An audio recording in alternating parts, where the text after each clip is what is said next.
Hey everyone, it's Vicky and I'm back in Hawaii. So, how you doing? Did you miss me in Hawaii? Alright. Anyway, so many things I'd like to talk about here.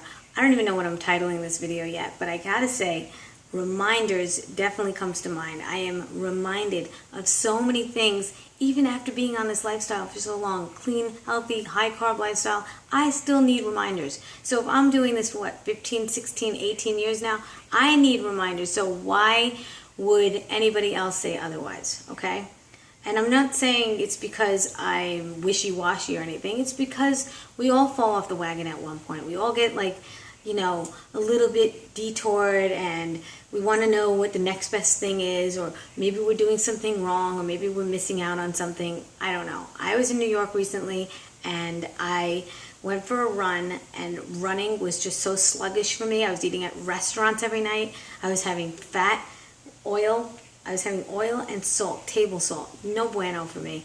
Horrible for me. I got more addicted to salt. Like I had to keep pouring salt on things, and I just couldn't have anything without salt or oil, and it was getting out of hand, And I know because I got home and I stopped eating oil and salt. I only put Himalayan salt after I cook something. I don't even need much. And I literally lost 4 pounds. So I ate 4 pounds. I lost 4 pounds eating bread, and I'm eating, all these carbs, and I'm not having the fat. So you see, it's the fat. It's the fat with the starch. I'm telling you, those two combinations are just an abomination, horrible for me anyway. So I was eating at these restaurants, and I knew what I was doing. I was drinking more. I was having wine with every meal, and I was just like not caring. And I knew it was a 2-week vacation. Of course, actually, before that, I was actually at restaurants too in Hawaii.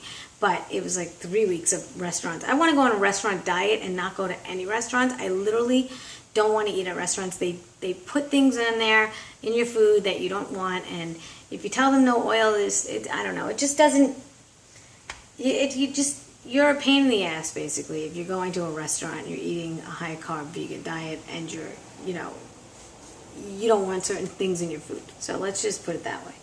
All right, so there I was at these restaurants having all this food, and my runs in Central Park felt like shit. I felt horrible. My blood was sluggish. I felt my blood sluggish. I felt like I was carrying a bag of rocks.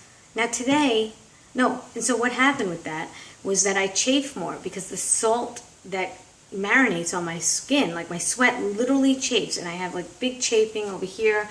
I have this as my reminder. Looks like a tattoo. I don't like tattoos. I don't want a tattoo. Don't be writing, oh my God, you don't like tattoos. I don't care. I'm happy for you if you have your tattoo. I don't like tattoos on me.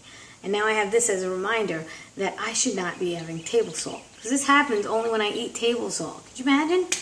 People think there's no difference between the salts. There is a difference. I'm telling you. Himalayan salt, and if I can control it, big difference. Okay, I had to take a breath after that one.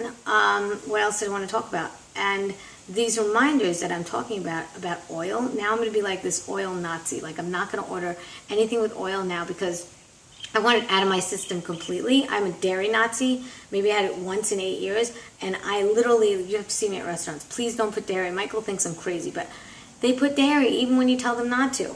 So I was watching plant-based athlete Jay. I don't know if you're following him. Then if you're not following him, then I really suggest. He's really cranking out great videos.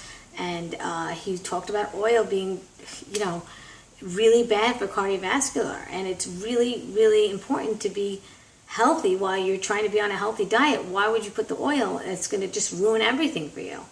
So his girlfriend, Michelle, also Banana Blondie 108. I don't know if you're following her. If you're not, get on it, baby. Get on that shit. Because she is the bomb. I'm telling you, she is it. Like, she has it down. She's dialed in. She gives great advice. I'm happy to know her. I'm happy to say she's my friend. She literally has it dialed in. Like, she has rants and she lets it all out. She doesn't give a shit. I love that about her. And she also does yoga that's like amazing. Like, whatever. I just get inspired by it, but I know I'll never ever do what she does.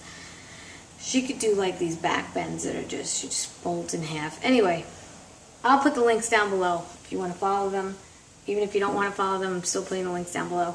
And what else did I want to talk about? Yeah, so these reminders. So now I'm reminded because Jay made this video, and I'm like, I'm in this for what? For so long, and I need these reminders? So what does that say about everybody else? I mean, I'm sure that you're going to need some sort of grip on things that you're doing. Yes, it could become second nature and everything like that, and it was for me for a while. But then it wasn't. So, you know, I mean, you could be doing something for a really long time and then switch. You could totally be into raw foods and then you want to go to cooked foods, and it happens all the time. People have this revolving door and it just keeps going and going and going. So if you want to stay in the game, I suggest tuning into some videos, reading some books, and really getting yourself reminded again of why you started it in the first place. Why did you start in the first place? So I ask myself those questions all the time. And as I'm running today, I'm loving the fact that I didn't run fast. I usually run faster than I want to. And with this extra weight, let me tell you something, no picnic. And then I just get more tired and injured later, so why bother? Today I just enjoyed my slow 10.39 miles. And I don't even remember really running today because the recovery is so much quicker, especially when you're not having oil and when you're not having table salt. And let me tell you something. When I was training for the ultramarathons, I never had any overts. Like, I didn't even have overts. And I felt amazing. The recovery was so quick. I was having tons of rice. I was having tons of dates. But I just recovered so quickly. Like, the next morning, I was just, all right, it's another day. Time to run another 20 miles. You know? So, go figure that out. So, I would look into the oil. I would look into the table salt. Cooking with it is pretty toxic, and you know, if you're doing it, know that you're doing it. Put a time frame on it. See how you feel. I personally wish I didn't have all those foods. I'm not going to regret it because I had a great time, but I wish I didn't have those foods because I love running in Central Park and it affected my running. Sure, I got chafing here too. I'll tell you. I'm marinating in my own salt. Do you understand this? Do you understand this? All right. That's it for now. I hope you take care. I really do. I really hope you're taking care of yourself.